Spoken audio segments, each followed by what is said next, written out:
Recently, I was assaulted for flying a drone. Let's talk about it.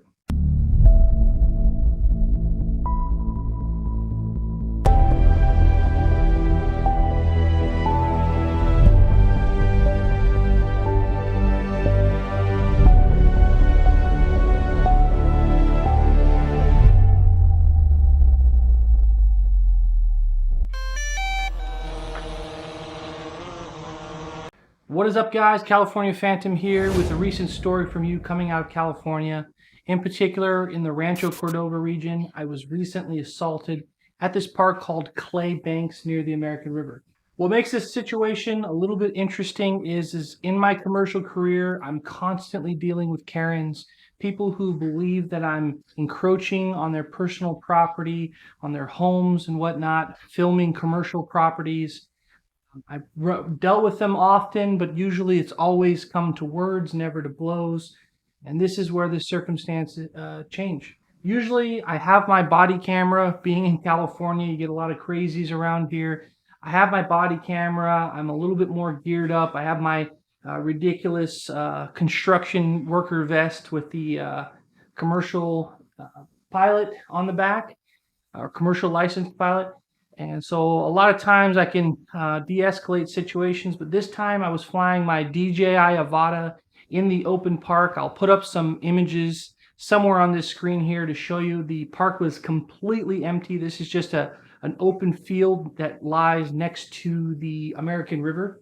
The American River was somewhat busy. We had a lot of people in the parking lot walking to the side to enter the American River, a lot of floating going on. I don't know if it was an event, but there was several hundred people carrying rafts and whatnot and floating down the river. And so what I was doing with my DJI Avata was I was doing like solemn runs, which are just sort of a, left, right between the trees around the park. And again, I can't emphasize this enough.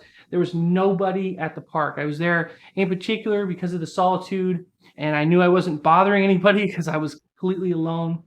And so there is a bike trail that runs along the side of the park, and this is approximately 30 to 40 feet from the edge of the closest tree.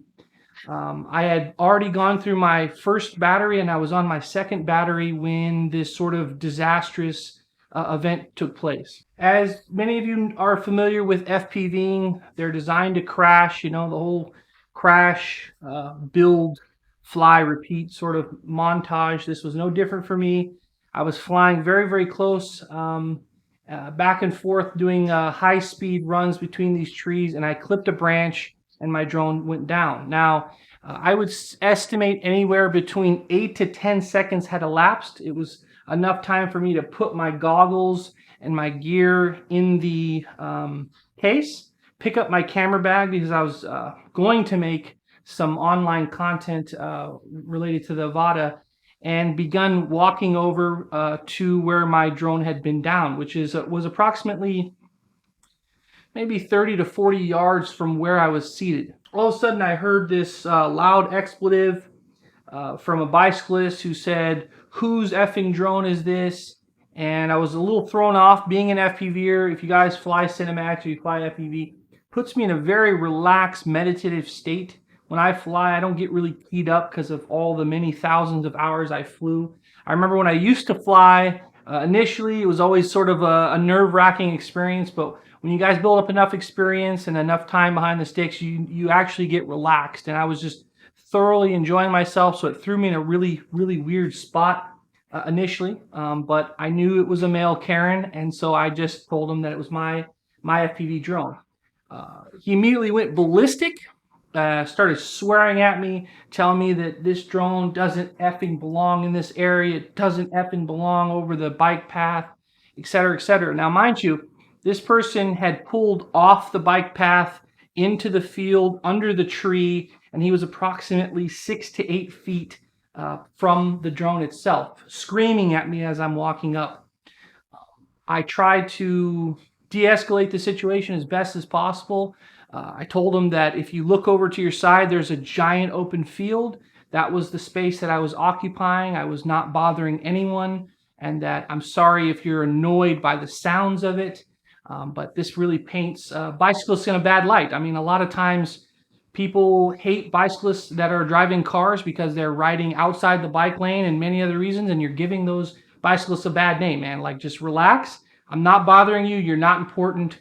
You're not interesting. I'm not following you. I'm merely flying in the field. For whatever reason, this enraged him further, but he never got off his bicycle. Now, I'm a fairly decent sized guy. I'm like 6'1", 6'2", 275, and this guy was probably 240, 250, but he was significantly taller, maybe 6'4", 6'5".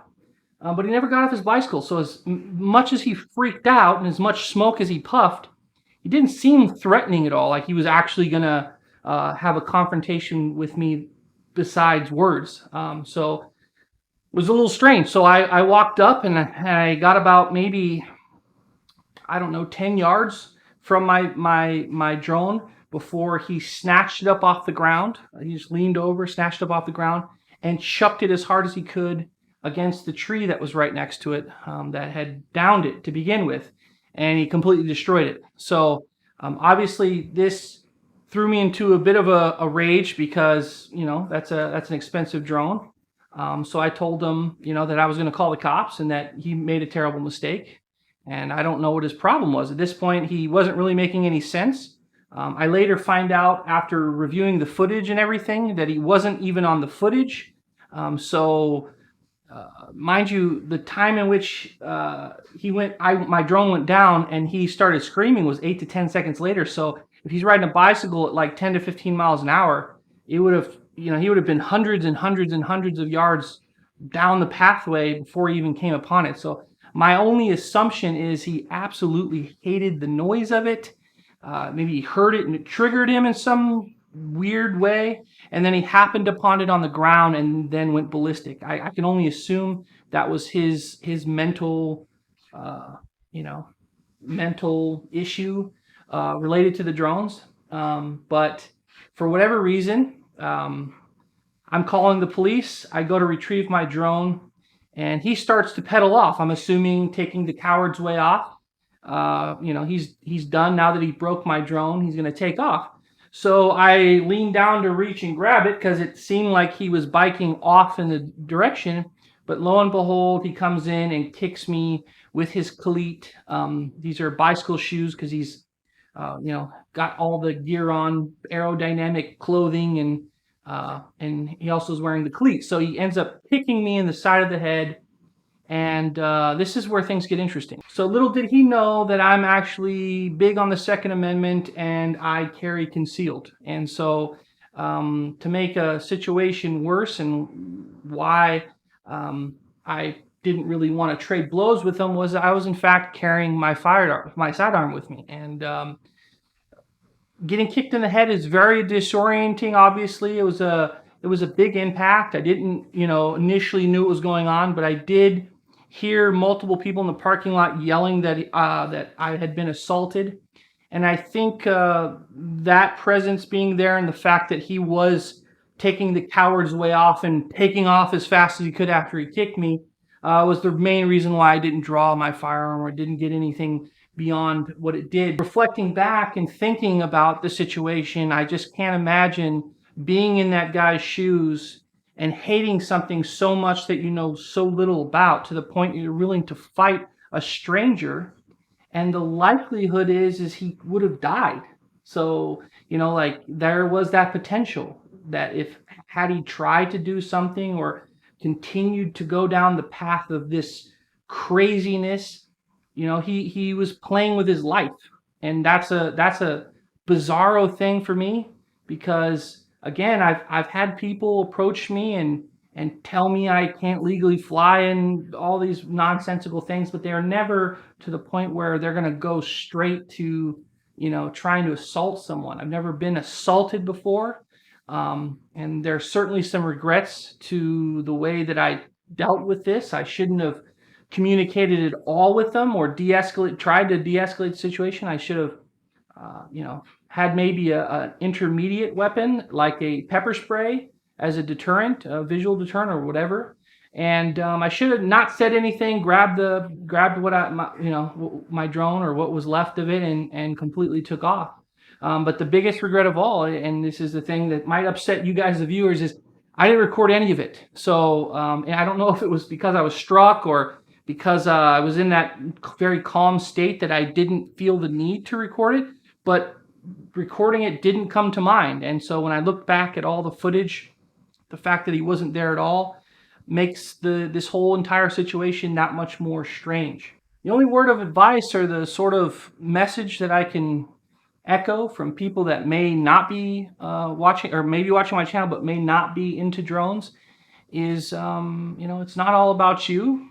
You guys got to spread the message of, as far as peace and love with these drones. They're not all out to create this sinister thing. A lot of people, even friends and family of mine, through education I've taught them a lot about drones, and they're not this big evil thing. So you guys pilots have to really take it upon yourself to educate as much as possible for all those people that are interested. When you are flying a drone and people are loitering around, strike up a conversation, because had somebody spoke to this individual maybe once, in a great while, maybe just once is all he needed, this may not have gone the way that it did. He may not have had the mindset that he did, but for whatever situation is obviously it's pretty sketchy out here in California. Mental disease, mental illness is a big deal here.